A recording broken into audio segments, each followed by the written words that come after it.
Jerry and Charlie riding through the airwaves, bringing you the heat. Come on, pull your bands. Now get up out your seat.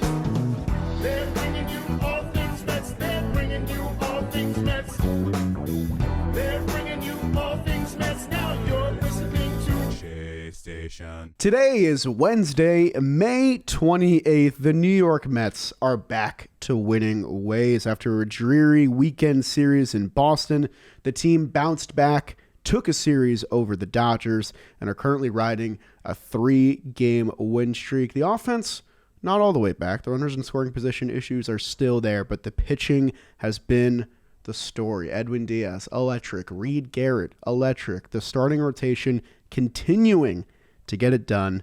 The Mets are 13 games over 500, and they're entering a spell of some pretty underperforming teams that they're going to play. So far, they've taken 2 of those games. Things are feeling good. I'm one of your co-hosts, Jack, a.k.a. Jolly. Joining me on this lovely Wednesday morning is Jerry Blevins. Jerry, how you doing? I'm lovely on a lovely Wednesday morning. I am doing well. Good intro. Good to be here, man. It's good to see your face. Hey, it's good to see your face. That's what I think every week, Jerry.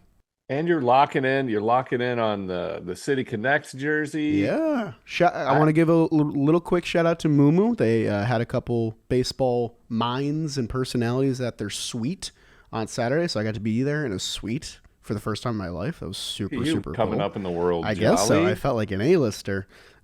This guy! What a sellout! Yeah, I was a little bit of fish out of water in that suite. It's a different experience though. But that's the beauty about baseball and the ballparks in the big leagues. You can find a different experience every time you go to the ballpark where you sit. It's wonderful. A suite's nice. It's nice. Did you know that Citi Field has a speakeasy with a door that opens when you say "Let's go Mets"? Because I learned that for the first time. Also, the Cadillac Club is insane. How does anyone afford that?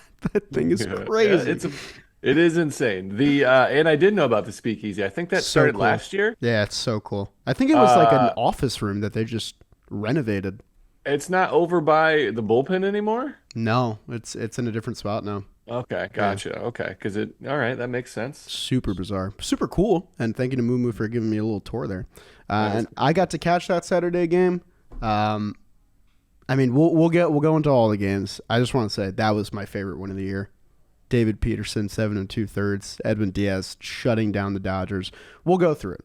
We'll go through it all, Jerry. Before we go through it all, though, we got to shout out somebody. A group of people. Oh. Field of Dreams Whiskey. Oh. I was like, where are we going with this? Come on. They have a very special Father's Day sale coming up. And, every time I mention your guys' product, I mentioned that it's a great Father's Day gift. I got 2 bottles, one for me, one for my dad. Spoilers, Dad, if you're listening, that's your gift to this year. But you have a special promotion going on. Why don't you tell us a little bit about it? We do. It's like the more we've become a company and the longer we're around, Father's Day seems to be like a nice. A lot of people buy bourbon for their dads, and understandably, I get it. Now, so we're running a special where you can buy 2 bottles, whether it's 2-player series, 2 small batch, or 1 of each, and you get a dad hat for your dad for Dad's Day. So this is the hat. I wore it specifically, even though my hair doesn't really hold the hat very well. It sticks to it, but we got the little mini logo on our dad hats. It's a cool hat. Added in just a little bonus for people because when you buy, the way we ship it, shipping costs a little bit. So a lot of people buy 2 bottles anyway to just kind of cost analysis thing. So we threw in a hat. We wanted to, people that they'd want to buy for dad, we wanted to give them a little gift. So drinkfieldofdreams.com/Shay. And then on the header, there's a Father's Day place to go, and it'll show you the deals that we have. So thank you guys, and hopefully your dads enjoy the dad hats. Great read there. And I want to give a quick shout out to Nick Parisi, who DM'd me on Twitter. He said, I ordered a bottle of Field of Dreams because I love bourbon and I'm a big fan of your show. Well, I'll be re-gifting that bottle and buying a new one because the surprise player I got on my bottle was Chipper fucking Jones. I can't escape the villain of my childhood. So shout out, Nick. If you also buy a bottle with the link down below, definitely DM me and tell me what player you got. And I might read it on the show because I thought that was really funny. I got a kick out of that. He got Chipper Jones. He got Chipper Jones on his bottle. He's a diehard Mets fan. So That's we hilarious. do like signings around the country, Right. to help boost recognition and shout out to the stores that do well selling. We've done a couple in Atlanta. We'll be back there for the All-Star game. See you there. That'll be fun. And there'll be people like looking for Chipper Jones, and I'll Yeah. be like, "Ugh, somebody's already got it." It's in someone's hand. Well, it's in someone else's hands now. He's re-gifting There you it, go. so It's for sale. You can find it. It's a mystery. Yeah, it's so good. It's somewhere in the nation. But yeah, shout out Field of Dreams Whiskey. Hit the link down below. Get yourself that Father's Day gift. Take care of it, So it's not even in your mind. You don't have to worry about it. Let's talk Mets baseball. Is that a dog in your hand? Yeah, that's my little puppy. She's an old lady show her now. off. Yeah. She'll be 15 this year. Wow. She's an old lady. That's I love her to unbelievable. death. 15. She normally she like finds her way around the house Sure. and kind of just chills. She's losing her eyesight, losing her hearing. Poor baby. She's been following me around all day. So Well, now she's our I, third co-host. Perfect. I left my door to my office open just in case, and I just heard her little taps come in, so I picked her up. Well, now she's along for the ride, so I love that. She's along for the ride. We'll go through the Boston series quick. Not too remarkable of a series. We haven't chatted in a while, clearly. Mets offense looked pretty dormant for the first two games here. Kodai Senga had another one of those outings where there were a ton of base runners, ton of traffic. He still turns in a quality start. He has another one of those outings later this week. We'll talk about that. Game two was the Walker Buehler ejection, which was certainly a fiasco. The Mets ended up not scoring on the bullpen afterwards, so they couldn't even take advantage of that. I think the only real thing to note as it becomes a theme for the rest of the week when the Mets start playing winning baseball is Brett Baty gets a start against a left-hander on the final game of that series. He starts against Garrett Crochet. He gets the early RBI knock, gets the Mets offense going, ends up going 2 for 4 with 3 RBIs, and he's been playing, I believe, every day ever since then, whether it's against a lefty or righty, whether it's third base or second base, and he's been playing a very good brand of baseball since the beginning of the Boston series. He has an 831 OPS in 30 plate appearances, 6 RBI, which leads the team. Just want to get your thoughts on what appears to be a full-on Brett Baty breakout, because it's been basically the entire month of May. How real do you think it is? I think it's legit. I think we're seeing him be comfortable in his skin. I think the work that he's done is paying off. He's no longer like it's hard to be in the big leagues, and it's hard to have these heavy expectations on you and then feel like you're failing. It's hard to be a prospect on a team that's contending because your spot in the lineup shines brighter when everybody else around you is like doing well and trying to win. It was set up for him to struggle and for him to come through. He looks fantastic.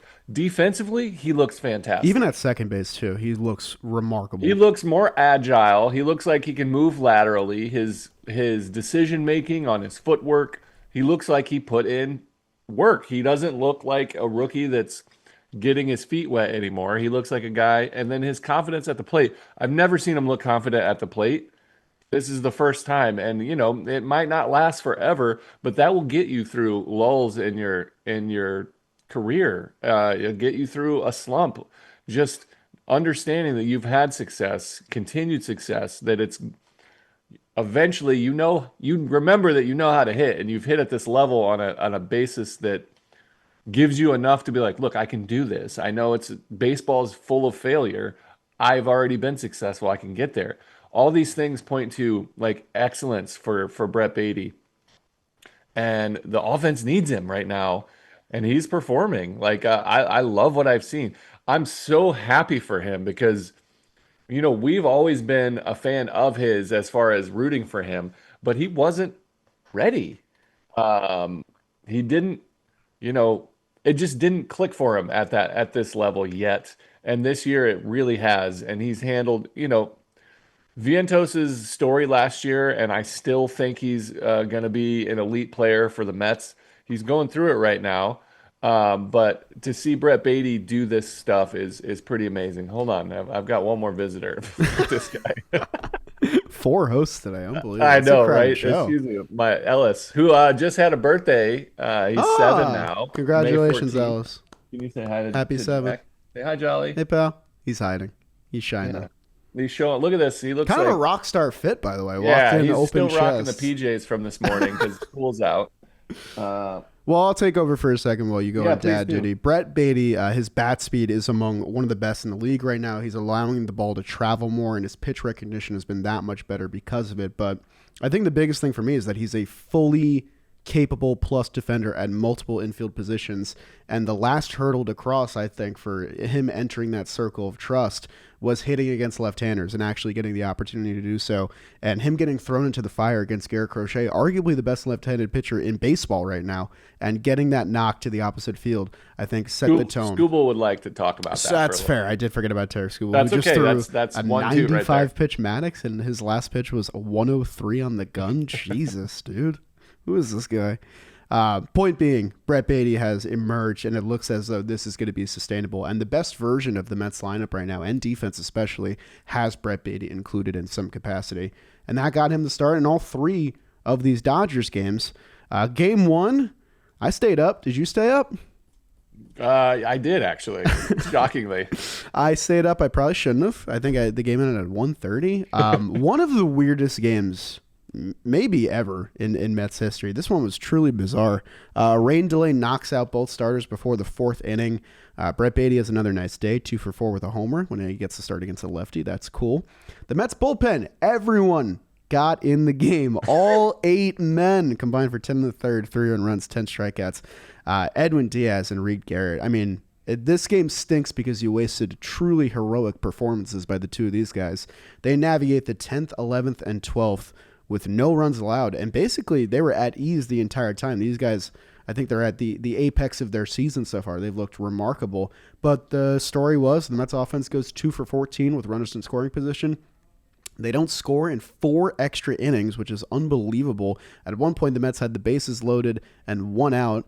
Luis Torrens came in. There was a 5-man infield, and it was the first time I've ever seen the 5-man infield actually work. Usually every highlight of the 5-man infield is the guy from the outfield comes in, they cut to the manager, and the next guy hits a line drive over him. And it was the first time I'd ever seen it work. So I was like, okay, congrats, Dave Roberts. So the Dodgers got this game, and I guess it kind of stings in retrospect because the Mets end up winning this series in fairly convincing fashion in both of the latter 2 games there. This could have been a series sweep, but I think either way, you're very, very happy with welcoming the Dodgers to town on Memorial Day weekend and taking care of business at home.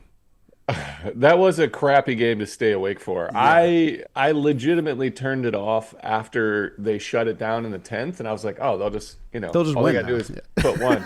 And then I got like updates, and I was like, oh crap. So I turned it back on, and then I was like, now I gotta know It's the worst feeling. if they're gonna waste this amazing performance by the pitching staff. I did that yesterday when they were up 5-1 against the White Sox. I was like, oh, I'm gonna watch a movie with my girlfriend. This will be nice. And then all of a sudden it was 5-4. I was like, great. I gotta have the game on my phone.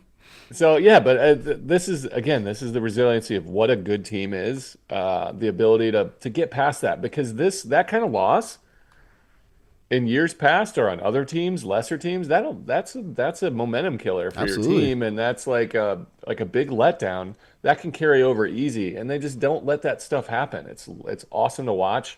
It was great performances, but there's no like hard feelings and like you wasted that offense, that kind of stuff. They just move on, man.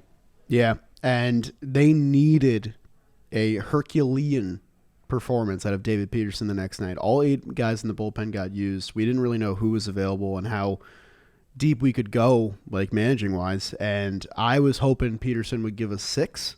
I think I would have been really happy with 6. Instead, he goes 7 2/3, basically 8 innings. Gets pulled at the perfect time because I think the only guy that was really seeing him well was Mookie Betts. Mendoza didn't let him face him a 3rd time. 7 2/3, 2 earned runs, 5 hits, 2 walks, 7 strikeouts.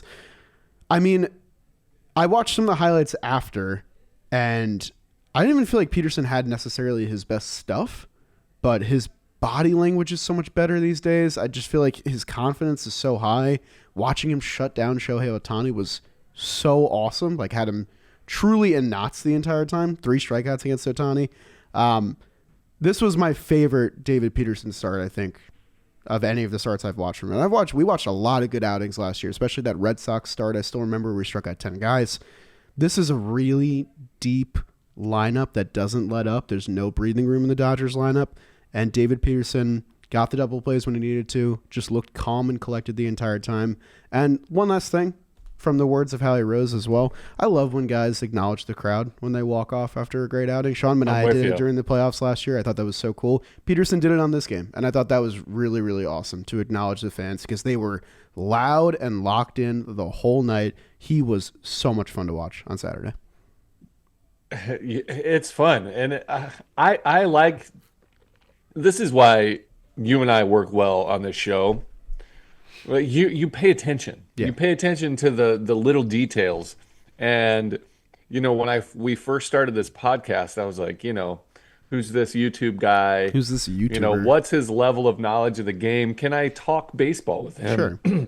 And I can. And it's because of these little, this is a good partnership. Peterson, this was an amazing outing. You had to go 6, regardless. He would have worn it. Because of the bullpen, Carlos Mendoza would have been like, sorry, man, we need 100 pitches out of you as long as you can go. But instead of like it being a detriment, he turned it into a positive. And he didn't have his best stuff. He didn't have all of it together. But he's a complete pitcher now. He's got good enough stuff, but he's smart. He handles the running game very well. He understands when to attack, when not to. He's reading swings. He's a complete starter. Fields his position well, holds runners. He can get strikeouts. He's confident enough and aware enough that he knows when to pitch around guys. Most of his walks this year are strategic.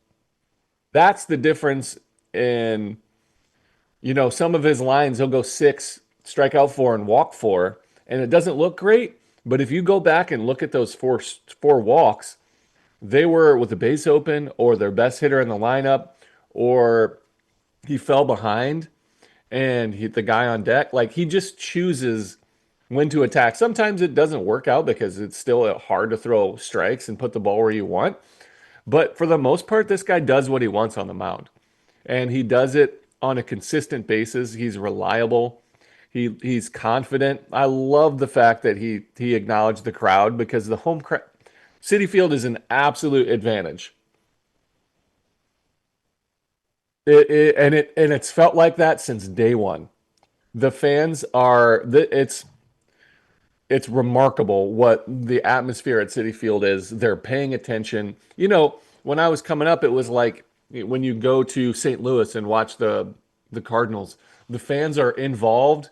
And even in Fenway, like, they are just aware of all the situations that are going on. If somebody makes a good play or gets a big walk, like, they are cheering. It's like their level of knowledge of the game is higher than the average fan. That's like that at Citi Field. The intensity, all the above, locked in. The acknowledgement of the crowd because they were cheering loud, and the confidence for him at this point in his career.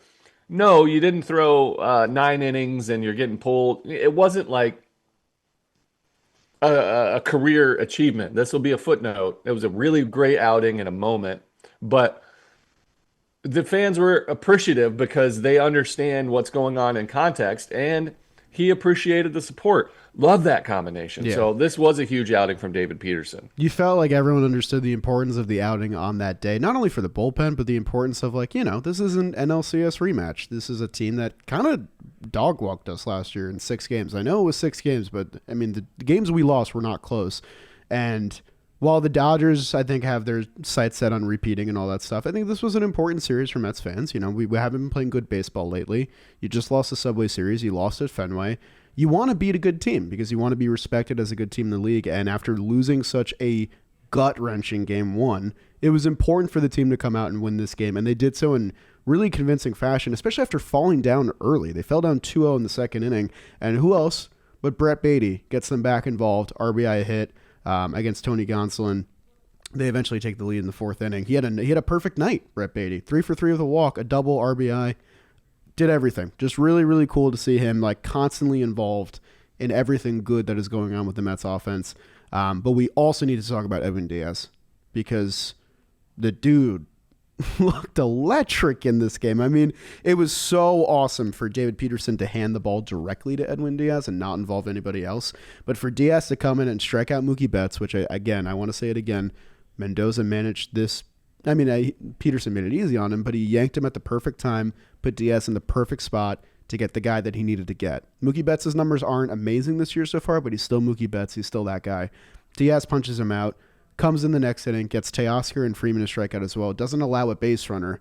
That's been the biggest thing for me. So Diaz hasn't allowed a hit in 27 consecutive at-bats, which is the longest streak in the major right now, and he hasn't allowed an earned run in 12 appearances. The walks haven't really been there either. Like, he's not like doing his usual, like, let me, walk a guy in 4 pitches and then strike out 2 in a row. He just looks dominant. And I think this was maybe his best outing the entire year. And you could feel him riding the crowd's energy much like Peterson did. This was just such a fun pitching performance by the two of these guys. You nailed it. The not letting Peterson face Mookie Betts. Mookie Betts was seeing him well. Smart move. Bring in Diaz. The fact that you can bridge to Diaz for four outs there, and Diaz he's locked in. 2 days in a row, by the way. That was big for me too. I was worried about that. 2 days in a row. And again, multiple outs or like inning plus. This is the kind of thing that championship teams need. They need their closer to be flexible, their middle relief, all the above. Diaz looks amazing. The fact that he has a sub-1 whip at this point, and it's just key for me because he's unhittable most of the time. Even when he's wild, he'll give up an infield hit on occasion, but the fact that he's not walking people on a regular basis and putting himself into trouble, it's been clean. And we haven't seen this version of Edwin Diaz in a long time. He looks amazing. He is the guy that they needed when they gave him $100 million. He's that guy right now, and I love seeing it. Yeah, it's really cool. It's been a while since it's felt this way. Really long time. It's been 3 years. Yeah. So, this is the best.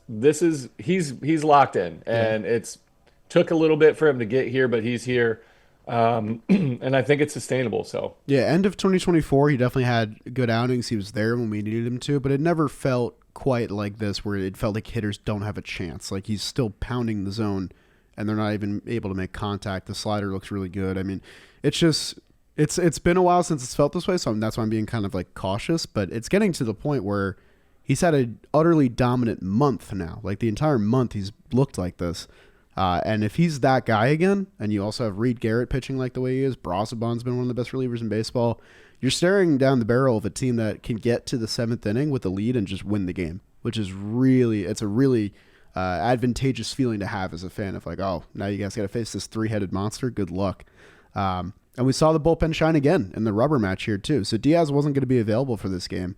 And it was another one of these. I really want to hear your perspective on Kodai Senga this year, because it was another one of these outings where Senga gets through 5, gets the win, lowers his ERA again, but the entire time it's kind of just I don't want to say uncomfortable, but it's a stressful watch. Especially, I mean, the first inning could have been so much worse than one Shohei Ohtani home run, which he led off the game. The second pitch of the game rocked one to right field. And it's like, oh, there he is. I was wondering where he's been this entire series. Mookie reaches on a Mark Vientos error. Freddie doubles. And then all of a sudden it's second and third, nobody out. It's still the Dodgers lineup. They can still pour it on. Tyrone Taylor. Talk about running away with a starting role. I mean, I know we didn't want Jose Siri to get hurt, but Taylor getting the opportunity to play every day and get his numbers up and get comfortable at the plate, and while he can still provide stuff like this on defense, he catches the fly ball in center. Mookie Betts challenges him. He throws a perfect strike to home plate. I wish the ump made the right call, because the crowd would have went ballistic and said they call him safe. They got to go review it, whatever. And then Senga takes advantage of it and gets the strikeout on Teoscar in the next at bat. It ends up being 1 run. That changes the entire outlook of this game. It could have very easily been 3-0 Dodgers at the end of 1. And, the Mets are facing Landon Knack, who they hit in the playoffs last year, but it's still the Dodgers. It's hard to mount a comeback against what is considered to be the best roster in baseball. So that was a moment where we've had a lot of things to say about Mets defense recently in a negative light. This was a moment where the defense shined, and it paid off in a big way. Yeah. So, I mean, Terren's all season has been incredible behind the plate, throwing runners out, fielding, blocking the ball. Tyrone Taylor's been excellent defensively all season long. Offensively, he's starting to come back. We just need you to be average. We just need you to, to just not be, not be a drag to a lineup that needs some help. He's done that. He's had his moments. He's had his at-bats have been so much better. But this is where he shines defensively. It's an amazing play. As far as Singa goes, I don't even know how to talk about it. He's been amazing. I think he's leading MLB in ERA, right? Yeah, I think so. It's him and Yamamoto. It's not dominant. Not by any. What is his whip? I don't know. I don't know how to quantify it. Sometimes, you remember when DeGrom is pitching and there would be no run support? Yeah. This is the other side of that. For some reason, when Singa's pitching, the defense makes spectacular plays. The offense gives him just enough or more, and he finds a way to escape some stuff. Nothing against him. I've said it kind of all season. It's not dominant in the normal way that you see somebody dominate. He's the best pitcher in baseball, but it's not.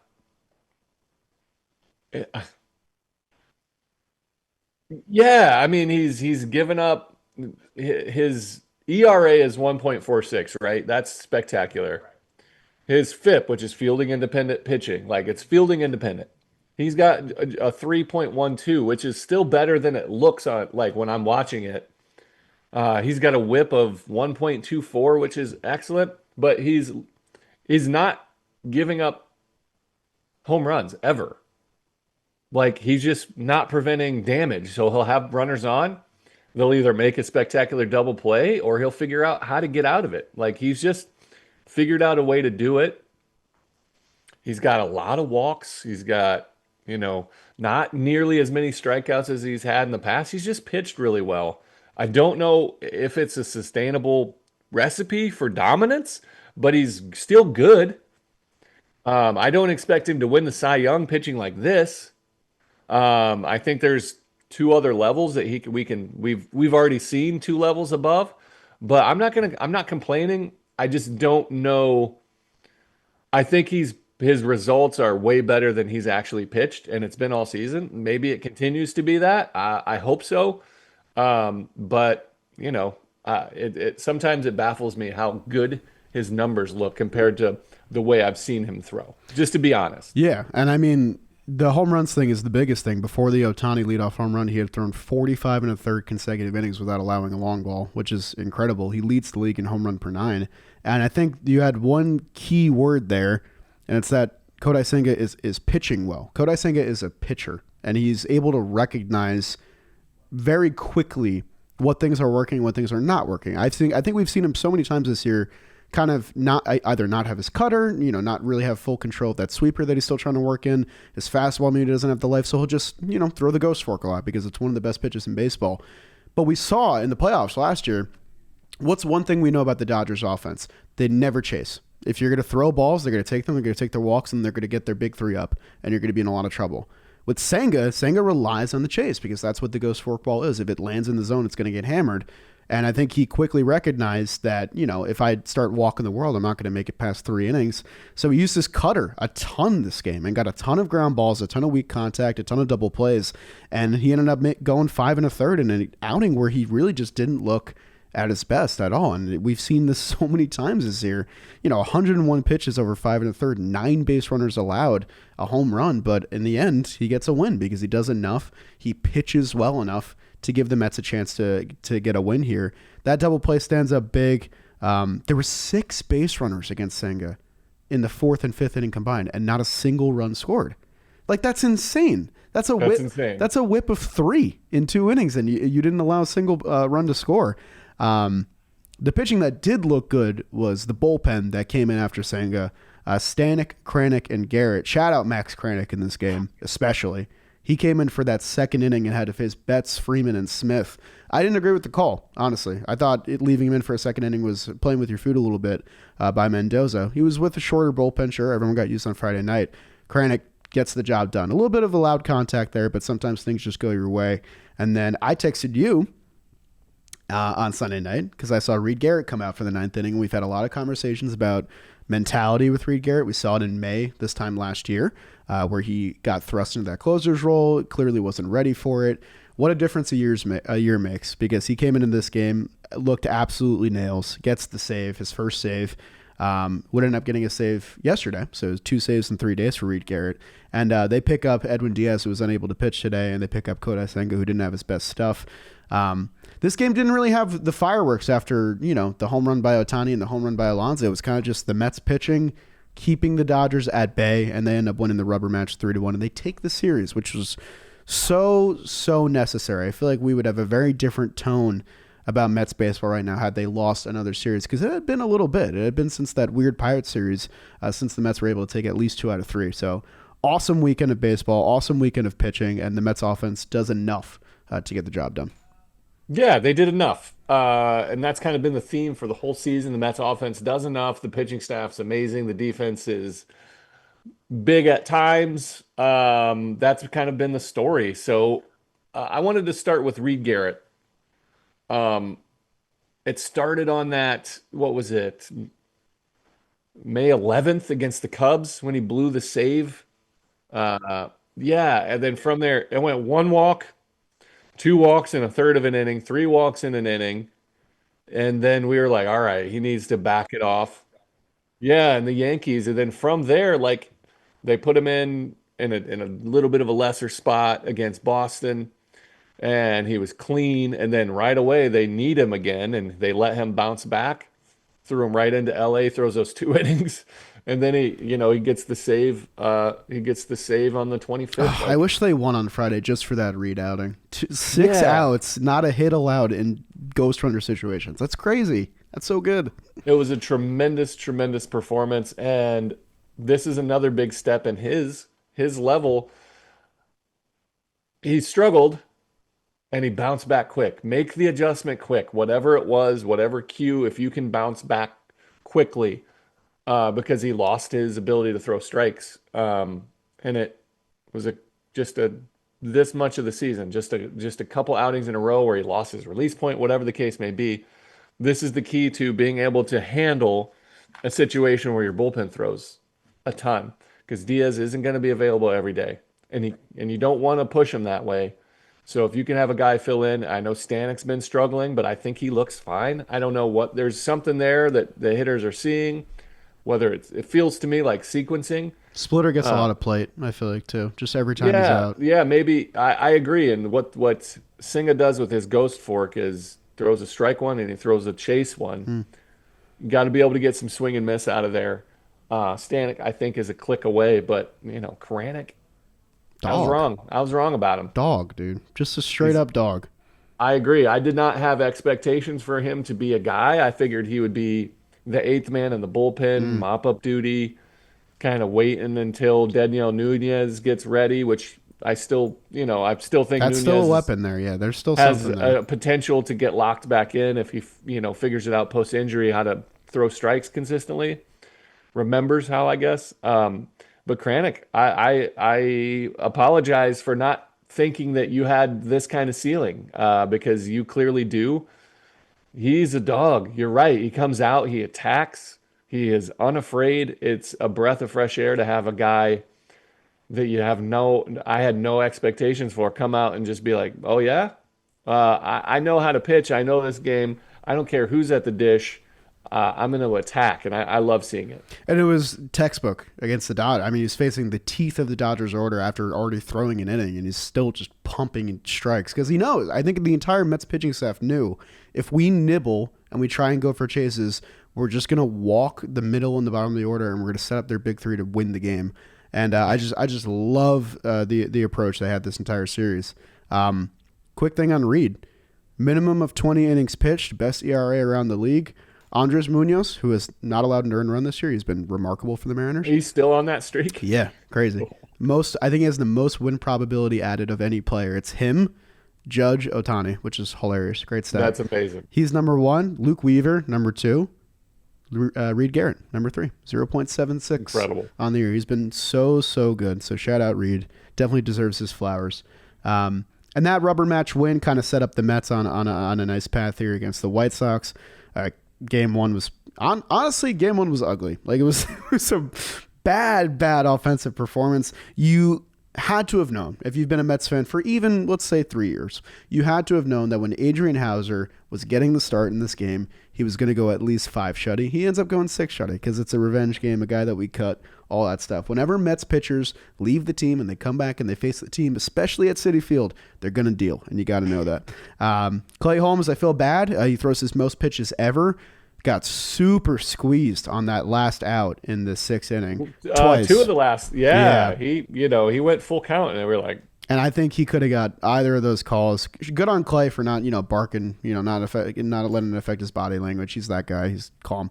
But I was very shocked to see Jose Butto get the ball in that spot. We've mentioned a lot about his struggles with inherited runners. I think the number before that outing was he had inherited 8 runners and 6 of them had scored. Here he comes into a bases loaded 2-out jam, but he gets the out. So big on Jose Butto, who's been pitching a lot better lately.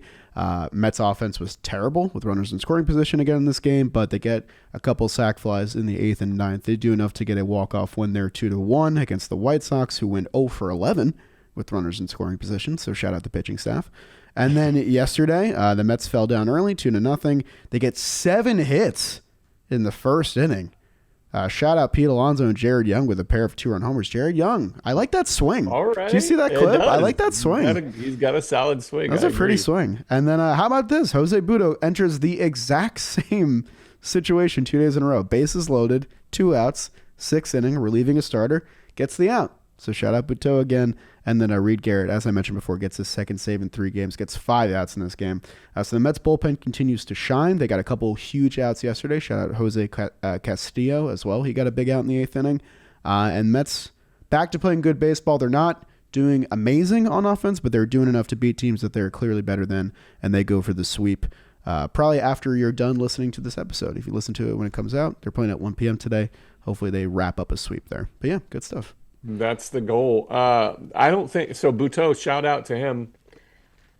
The Clay Holmes one, it wasn't the plan to bring him in with the bases loaded because Clay Holmes was dealing and still was sharp, and they were like just getting Butto ready for the next inning. Right.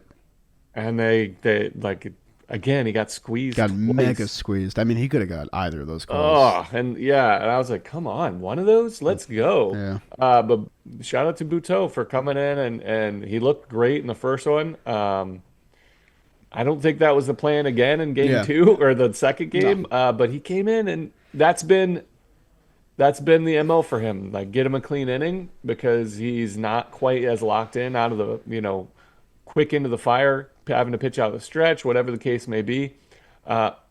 Shame on me. He looked great. Did the job sometimes. Just throw into the fire and you come out clean on the other end. The offense is worrisome. Yeah, it's getting to that point where it's worrisome. It's no longer an off week. It's been an off month. You've had it's been like runners in scoring position all season. Yep. I mean, I put a stat in the sheet really quick here. They're batting 195 with runners in scoring position, 287 on base.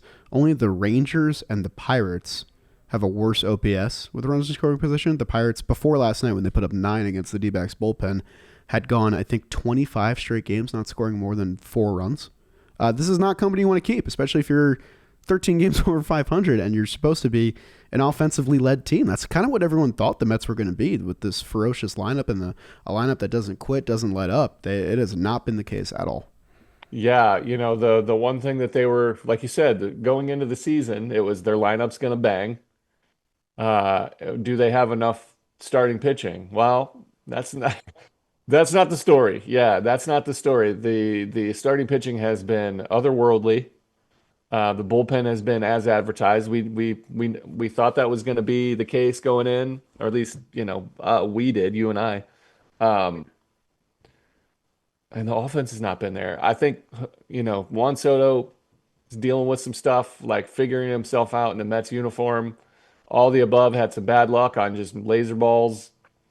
That'll come around. I'm not worried about him. I'm worried about him, but not in as a whole. I'm worried about this team though hitting. Like I'm worried.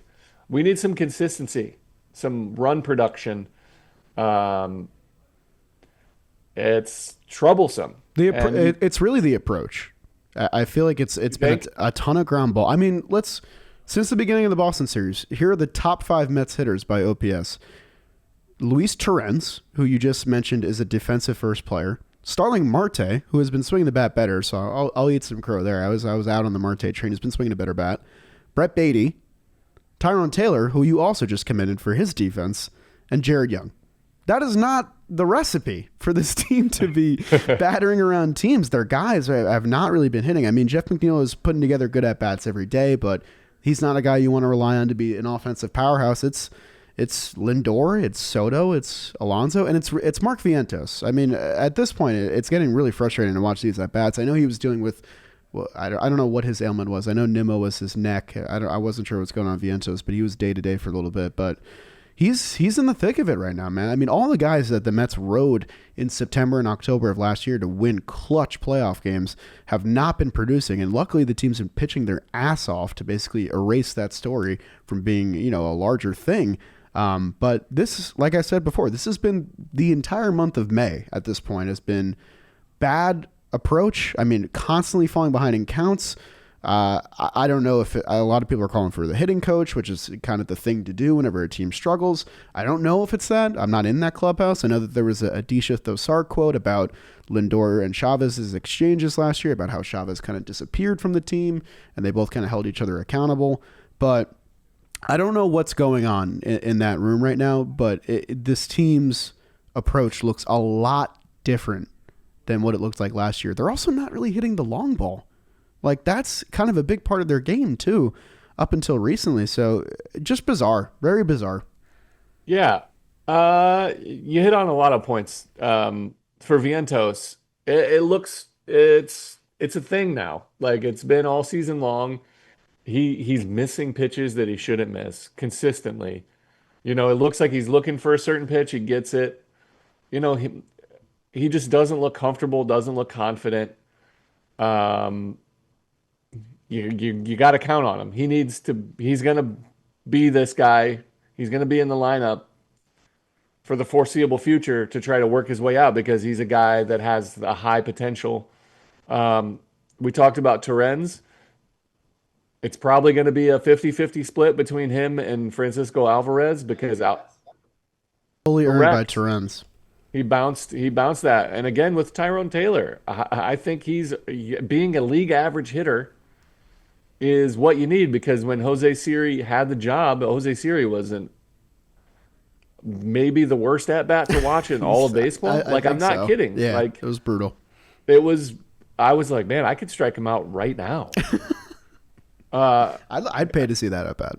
I would pay money to watch that at bat. I would go straight to Tommy John. It would hurt so bad. But Vientos, they're going to need. I don't know. I don't know the nuances of what's going on with Chavez. I didn't read the article. I don't know. People are calling for his job. I'll give if you want a quick rundown. Give me a rundown. Just a very quick rundown, and shout out to the Mets Up boys because this is how I got enlightened about it. So shout out James and Mark. Basically, it's a lot of like letting the ball travel more has been their approach and pitch recognition and all that. And I think the problem is that the Mets as a whole, their bat speed cumulatively has gone down as a team. And when that happens and you're letting the ball travel a ton, you don't have time to lift the ball. You don't have time to get the barrel to the ball. So that's why their ground ball rate is skyrocketed. It's among the highest in the league right now. And that works with hitters like Juan Soto, who's still making great contact, Pete Alonso, who's still having a good year, and even, Brett Beatty, who's known for his bat speed. That's one of his best tools at the major league level. For the rest of this Mets offense, they thrive under recognizing a count and working a count and all these different things. The Mets have one of the best contact rates in baseball. They don't strike out at all, and that's a good recipe against a team like the White Sox, who have the lowest K per nine in baseball. The problem with that is when you're facing these better teams that can overpower you and have these very talented pitchers, you're going to run into a lot of just fielded outs and easy ground ball double plays. And I think that the biggest issue, and the Mets do have 2 players with 10 home runs and Juan Soto has 8, and like that's good. They're not slugging, and they're relying too much on passing the baton. And I just feel like that's not what this offense is good at right now. Last night you saw a good case of get a guy on, get a big bat up, get a big hit. And they did that twice in 1 inning. It basically won them the game. It's not going to happen every day, but it's the most advantageous way, I think, for this Mets team to put together runs. But even in yesterday's game, you saw them after they put up 4 and then they got McNeil's sac fly in the 4th or 5th inning. The rest of the game, they go dormant. They were just rolling over. I mean, terrible at bat after terrible at bat against not a good White Sox bullpen. So it's even in their good games, it's still concerning. And they haven't had a good offensive performance in a while. They've scored 5 or fewer runs in 14 straight games, which is their longest streak since 2021. And yet they're still 8-6 during that span, which speaks to the talent of this team. They can still get the job done when their offense is not firing. It's just, you really wish they would, because you know all the talent is there in each of these guys. That's interesting. I am unqualified to, or at least I would say I'm unqualified to talk about Eric Chavez's job. I would say I'm less qualified than you are, and you're unqualified, so that makes me it's mega unqualified. I feel I love Chavez. He's a former teammate of mine. I love him dearly. I think he's done a great job with this offense as a whole. I think the idea of being good at bats, I don't know if it's. I think maybe it has gone too far. If everybody's bat speed is down, I haven't been paying attention to that. Thank you for enlightening me on that article. That's something that I think Eric Chavez could actually go about talking to guys individually, because you're right. Pete Alonso hasn't looked better than he does now. He's going the other way. He's getting big hits. It works for Juan Soto because that's kind of his approach in general. Brett Beatty with his bat speed, you're right, recognizing pitches. I feel like this should be a good thing for Mark Vientos. It makes sense to me because he works the ball the other way very well. Ground ball, don't know what the deal is with that. Maybe teams taking advantage, knowing that that's your approach, being able to pitch accordingly. I mean, you've seen it with Francisco Alvarez too. Have we seen him pull a fly ball this year? Like, I feel like I haven't seen that at all. When he was going through his battles, it was because he would swing at everything, trying to pull home runs, and pitchers would take advantage of it. Maybe it's just like it just everybody feels like an has overcorrection or something like that. Yeah, maybe it's overcorrection, and guys have to find that happy medium, because that approach to me makes the most sense when you have talented hitters, is to let the ball get deep, try to recognize pitch, and work off of it. Maybe it's just too far one way to go and then bounce back. Eric Chavez, historically as a player, slow starter, and then he goes off in the second half of his career. Maybe it's this is the approach that he had. The guy won. Yeah, so maybe that's just a philosophy, and it's just as a whole it's worked against the team. Whatever the case may be, I expect these guys to bounce back. We have 4 hitters that are qualified of an OPS over 100. Juan Soto at 122, Luis Torrens at 122, Pete Alonso at 164, and Francisco Lindor at 129. Everybody else is below average. You got Brett Beatty that's at 110. He's climbing back, doesn't have the at-bats. McNeil, Jesse Winker is up there. Yeah.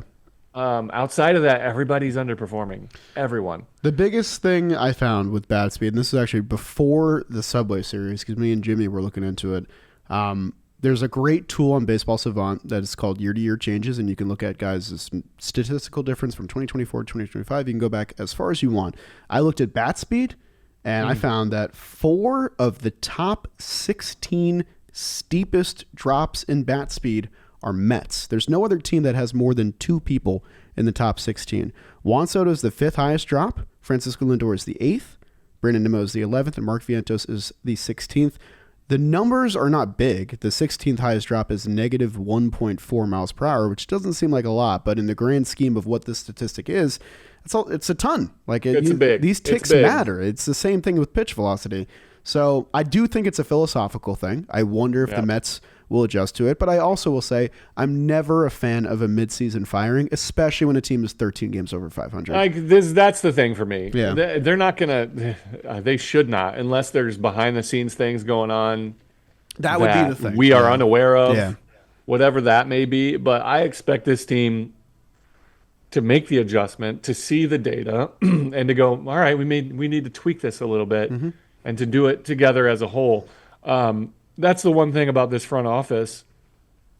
They'll do, excuse me, they'll do something, and they'll do something the right way. They've shown consistently that they know they're aware Yeah. of what's going on. They're paying attention. Yeah. So something needs to be made. Let's see what that is. And it's not an easy one size fits all for everybody. We've seen what that's done to the offense, but maybe it's going in, talking individually with guys, changing expectations. It's hard to do. It's not an easy flip a switch, but something needs to change because their offense is not good.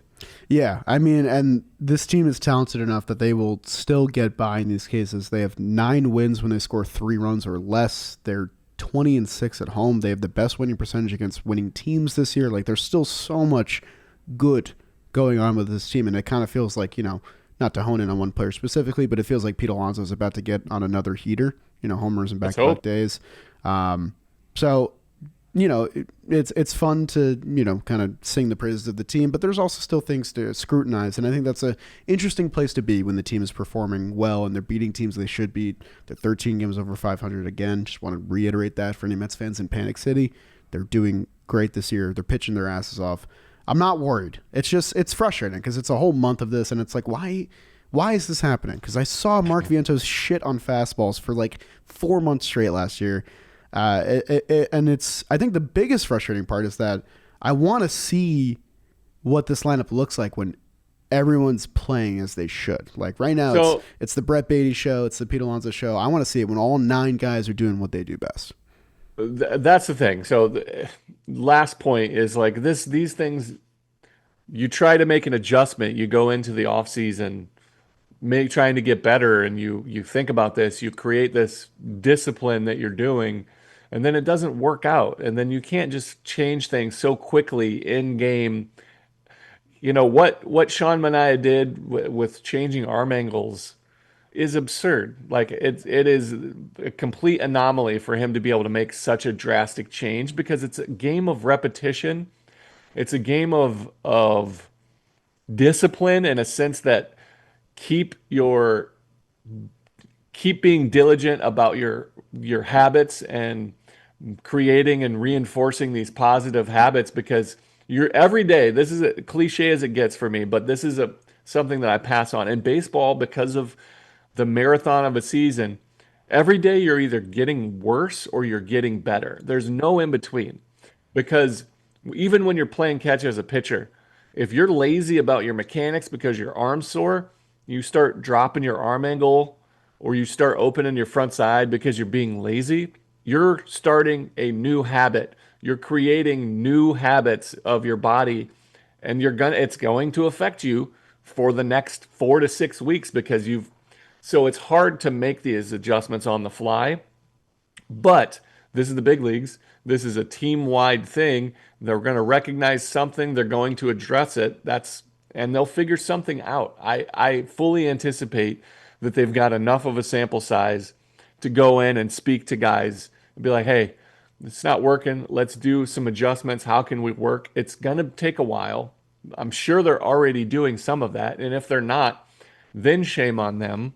But for now, you gotta expect them to start to bounce back. So keep the faith, Mets fans, and Yes, hopefully sir. let's get a sweep today. We haven't swept a series since that Philly series. That felt like one of the high points of the season so far. Let's get back on the horse. Let's welcome the Rockies into town, put the beat down on them, and keep winning baseball games. I think that's all I got. You got anything else you want to touch on? No, Yeah. I don't. I'm good. Cool. Sean Manaea and Frankie Montas are rehabbing, so hopefully they come back soon. We miss them. And the Mets released Sean Reed-Foley. Bummer what happened there. We'll miss you, Sean. I missed your R.I.P. mustache and your screams after you get strikeouts. Those were awesome. Yeah, so hopefully you listen to this episode. It wraps up here, and then you go watch the Mets beat down the White Sox. Thank you so much for listening to today's episode. If you watch on YouTube, please leave a like on YouTube and subscribe to the channel. If you listen on a podcast app, Spotify, Apple, Google, wherever you get your podcasts, please leave us a rating, leave us a review. It all helps out. Check out Field of Dreams Whiskey with the link down below. Get yourself a Father's Day gift and a hat with their new deal, which is pretty awesome. And that'll do it for us. Let's go Mets, baby. Jim. Jerry and Charlie, Shea Station. Jerry and Charlie, thank you all for coming. Hope you enjoyed the show. We will see you next time, where we'll be back.